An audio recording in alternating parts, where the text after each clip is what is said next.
Hello, and good afternoon. Mahalo for joining today's AEN agenda hearing. It's Monday, February 27th, 2023 at 1 p.m. here in room 224, and also video conferencing and being streamed live on YouTube. And the unlikely event that we have to abruptly end this hearing because of technical difficulties, we will resume 3 p.m. Thursday, March 2nd in room 229.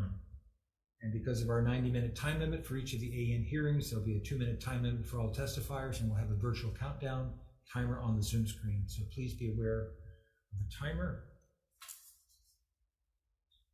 And one measure, SB 637, the agenda, relating to hemp, amends hemp processing rules to allow licensed hemp farmers to process hemp in agricultural structures and buildings that are permit exempt under section 46-48 HRS, as well as food hubs and agricultural parks as was previously allowed prior to 2021. And first on our testimony list is Department of Ag.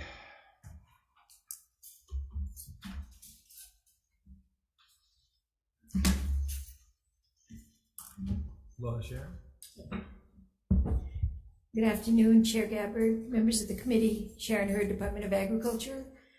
The department stands on its submitted testimony with comment and defers further comment to the Department of Health. Thank you. Great, thank you, Sharon. Next is Department of Health.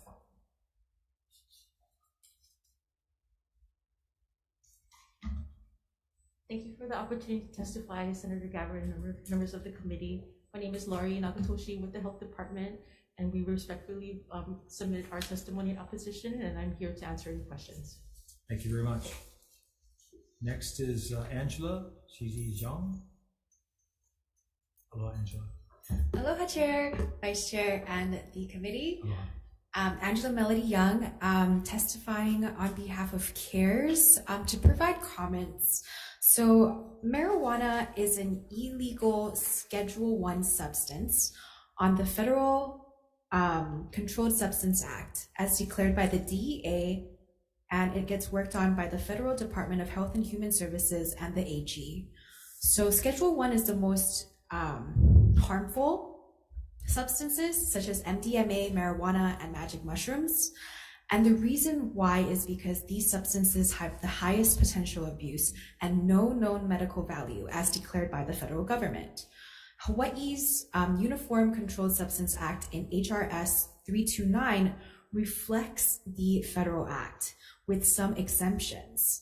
And because of the exemptions, marijuana is legal for medical use.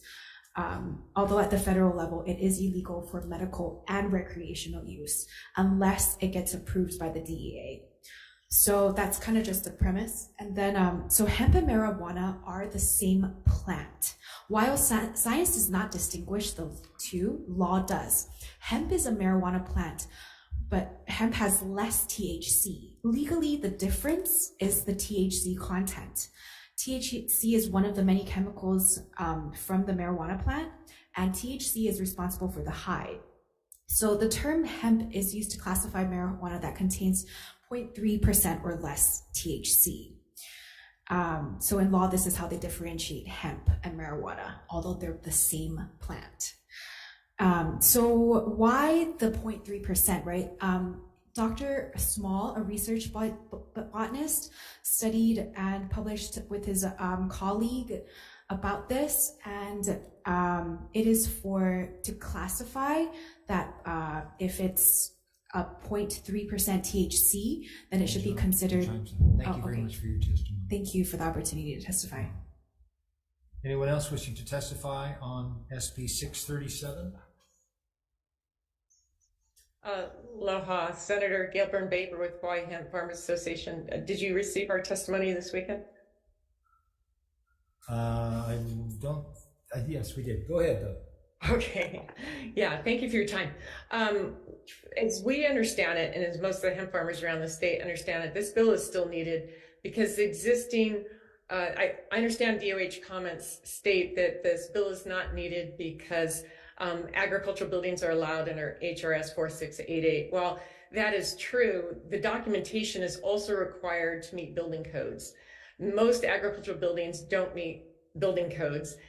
There's no need to, we support DOH rules around processing for, that includes volatile compounds, heat, or gases under pressure.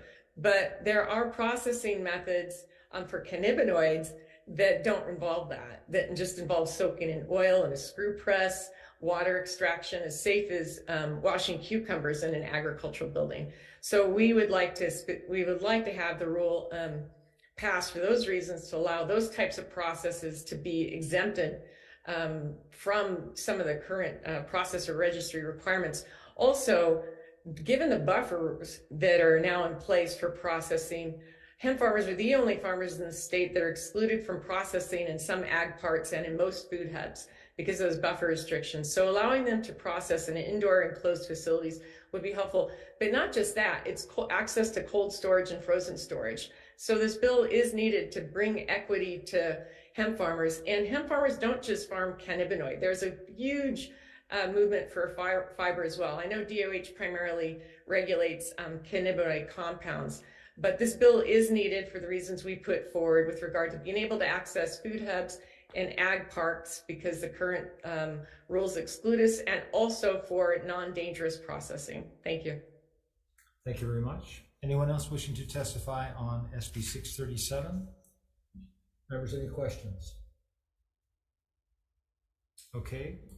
Well, we're not going to be taking a recess because as far as decision making for this measure, we need to defer it until Thursday, March 2nd, 2023 at 3 p.m. in room 225. And this is due to the Senate being in recess, and which bars the completion of the re-referral process until the Senate is back in session. So the AEN committee will be able to reconvene during that time to make a decision on this measure. With that, I'll adjourn the meeting.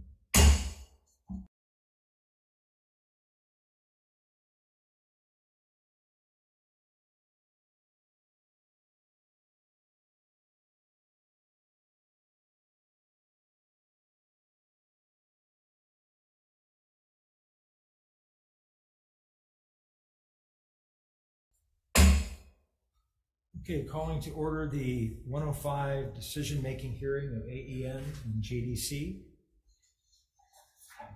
Good afternoon.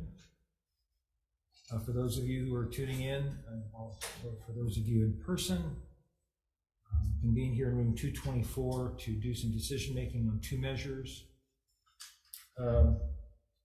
The first measure, SB 773, relating to water pollution, requires a landowner in possession of 10,000 or more acres to be liable for damages and fines arising from runoff originating on the land and entering into state waters or onto state lands. It requires the Department of Health to adopt rules as necessary for the purposes of this provision.